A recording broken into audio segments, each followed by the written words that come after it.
দেখছেন আনন্দ টিভি রাতের সংবাদ, সঙ্গে আছি মোস্তফা কামাল তোহা।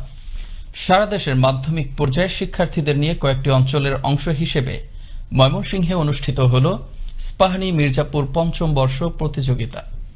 আয়োজকরা মনে করছেন এই প্রতিদ্বন্দ্বিতাপূর্ণ আয়োজনের মধ্য দিয়ে নতুন প্রজন্মের শিক্ষার্থীরা শুদ্ধ বাংলা চর্চার মাধ্যমে তাদের মননের সৃজনশীলতার বিকাশ ঘটবে, পাশাপাশি বৃদ্ধি পাবে বাংলা বানান চর্চার আগ্রহ।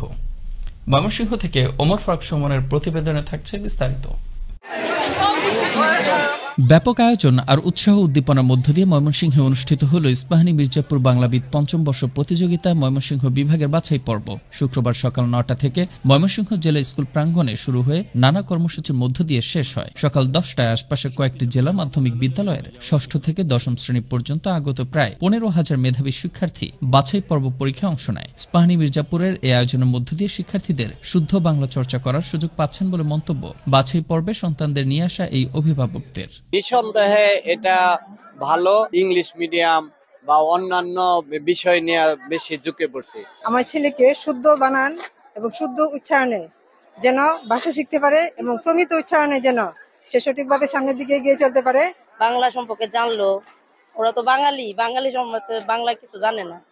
অংশগ্রহণ করলো, দেখলো, মনে করেন সাহস হইলো, বাংলাটা বুঝতে পারলো।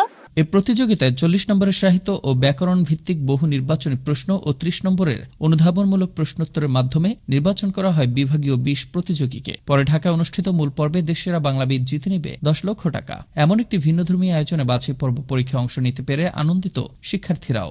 ভালো হয়েছে, পরীক্ষায় আমি খুবই আনন্দিত। এমন পরীক্ষা যদি সকল বিষয়ে হয় তাহলে আরো ভালো হবে। পরীক্ষাটি খুবই ভালো লেগেছে।